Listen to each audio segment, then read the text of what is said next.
नमस्कार। अक्सर ऐसा होता है ना कि बड़ी बड़ी कहानियां और गहरे राज बहुत ही मामूली सी जगहों पर छुपे होते हैं। आज हम कुछ ऐसा ही करने वाले हैं जहां जानकारी का सिर्फ एक पन्ना हमें राजस्थान के दो बिल्कुल अलग अलग रूपों से मिलवाएगा। तो ये रहा वो पन्ना। अब पहली नज़र में देखने पर यह सिर्फ कुछ जानकारी, कुछ फैक्ट्स लग सकते हैं, लेकिन असल में ये एक दरवाजे की तरह है जो हमें राजस्थान के दो ऐसे कोनों में ले जाएगा जिनका मिजाज एक दूसरे से जरा भी नहीं मिलता। तो चलिए देखते हैं कि इसमें परत दर परत क्या छुपा है। तो सवाल ये है कि भाई इस एक पन्ने में आखिर ऐसा क्या है। ये हमें धौलपुर और डूंगरपुर के बारे में कौन सी अनसुनी दास्तान सुनाने वाला है। इन सवालों के जवाब पाने के लिए चलिए अपने सफर की शुरुआत करते हैं धौलपुर से। तो हमारा पहला पड़ाव है धौलपुर, एक ऐसी जगह है जहां हजारों साल पुरानी पौराणिक कथाएं और राजा महाराजाओं का शाही इतिहास एक दूसरे में घुले मिले हैं। महसूस होता है कि यहाँ की हवा में आज भी वो गुजरा हुआ जमाना सांस लेता है। तो धौलपुर की कहानी शुरू होती है मचकुंड से, और ये कोई ऐसी वैसी कहानी नहीं है। ये उस द्वार की है जो श्री राम के काल से भी बहुत बहुत पहले का माना जाता है। ये कथा है राजा मुचकुंद की। ये कहानी है एक तीर्थ स्थल के बनने की। कहते हैं कि देवताओं की मदद करने के बाद राजा मुचुकुंद को गहरी, कभी न टूटने वाली नींद का वरदान मिला था। लेकिन जब राक्षस काल्यावन ने उन्हें जगाकर उनकी नींद में खलल डाला तो राजा की पहली नज़र ही उस राक्षस के लिए मौत का पैगाम बन गई। वो वहीं जलकर राख हो गया, और बस इसी एक घटना ने मचकुंड को हमेशा के लिए एक पवित्र जगह बना दिया। तो ये तो हुई पौराणिक कथाओं की बात। अब मिथकों से जरा इतिहास की तरफ आते हैं। धौलपुर पर मुगल सल्तनत का असर भी साफ दिखता है, और इसकी सबसे शानदार मिसाल है तालाब शाही। मतलब ये सिर्फ एक झील नहीं है, इसे एक पूरा का पूरा अनुभव समझिए। धौलपुर से बस कुछ ही किलोमीटर दूर ये झील अपनी खूबसूरती के लिए मशहूर है, और सर्दियों में तो इसकी रौनक और बढ़ जाती है जब ये दूर दूर से आए प्रवासी पक्षियों का घर बन जाती है। प्रकृति प्रेमियों के लिए तो ये जगह किसी जन्नत से कम नहीं। बात जब धौलपुर की शाही विरासत की हो तो वो सिर्फ महलों और झीलों तक ही नहीं रुकती। यहाँ का वन विहार अभयारण्य, जो कभी राजा महाराजाओं के शिकारगाह के तौर पर इस्तेमाल होता था, आज सांभर, चीतल और तेंदुए जैसे कई जंगली जानवरों का एक महफूज घर है। ये धौलपुर की कुदरती शान को आज भी जिंदा रखे हुए है। तो ये थी कहानी धौलपुर की, मिथकों और राजाओं की दुनिया।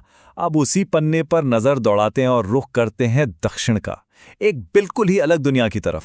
तो अब हम आ गए हैं डूंगरपुर, और यहाँ आते ही ना माहौल एकदम बदल जाता है। यहाँ की हवा में एक अलग तरह का सुकून है, एक रूहानी शांति है जो मन को बहुत भाती है। डूंगरपुर की जो रूहानी पहचान है उसका एक बहुत बड़ा हिस्सा जुड़ा है गलियाकोट दरगाह से।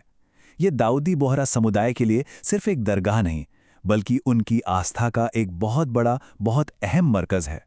इसकी बनावट को ही देखिए, वो अपने आप में एक इबादत जैसी लगती है।